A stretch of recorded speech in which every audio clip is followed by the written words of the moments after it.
Hi, this is Rick Patterson with the Handyman Toolbox. Thanks for coming to my video today. One of the challenges that I've come up with time after time when remodeling a home, putting new carpet in, new flooring, new tile, any kind of flooring at all, it's the doors to the closet, the entrance door to the room, and so on. So what do you do when you have that situation in a closet with bifold doors? Stay tuned, I'll show you how to fix that.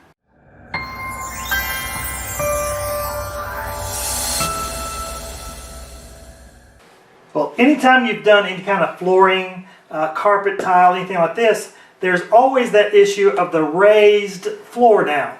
So originally this fit fine because it was a hardwood floor. There wasn't that much of distance and height and whatever. But we tore that out, started all over again, put the toe holder down, and the issue was that the carpet and the padding's so flush now, or plush, it raised everything up. So now this drags and it won't even open or close. So what we're going to have to do is take both of the doors and cut the bottoms off enough to where I do have enough clearance here at the bottom of the door. The first thing you want to do is remove all the hardware. So I'm going to go ahead and start that, get this out. Do this gingerly so you don't mess this up at all. Set that aside. The next thing we want to do is use some masking tape. I use painter's tape. Put that down and I'm going to wrap it. And the reason I do this is because when I cut this door, it's very thin veneer on top of it. And basically, if you've ever looked at a door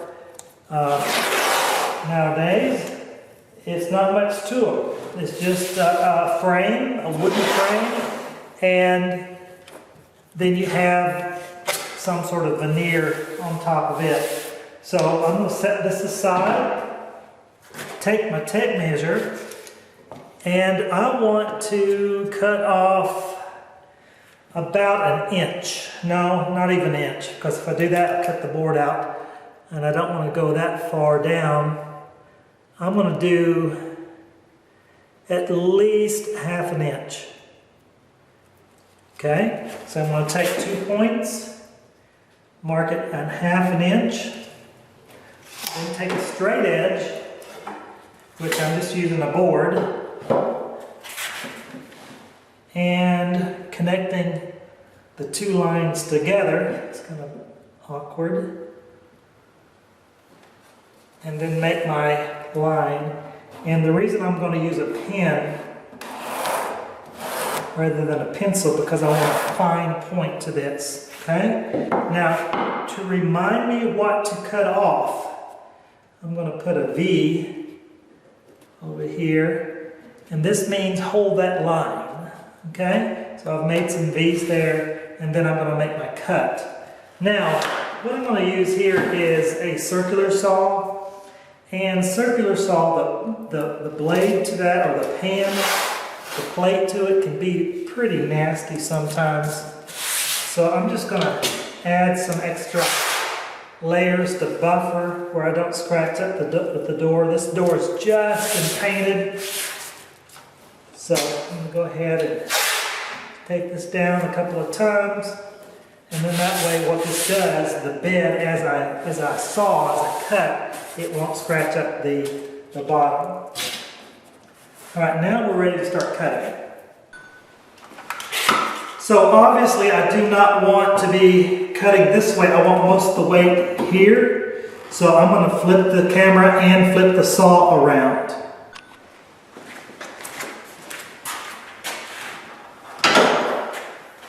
Okay, so as you can see here, I'm going to put the blade right where I want to start,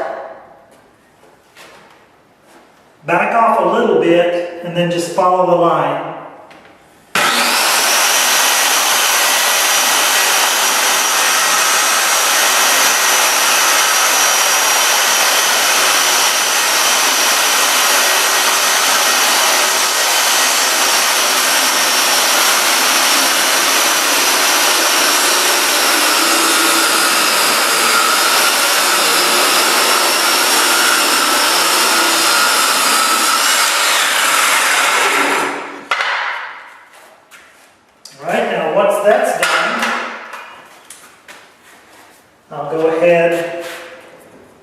Put this back in.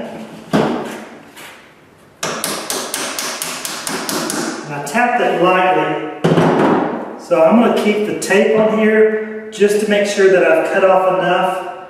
Go upstairs, put it back in the closet door, make sure I'm done, and then I'll take the tape off. Okay, so I've put it on. Now let's just do the test, and it doesn't drag, so that works well there. Now let's do the other one. Let's see what happens, and perfect.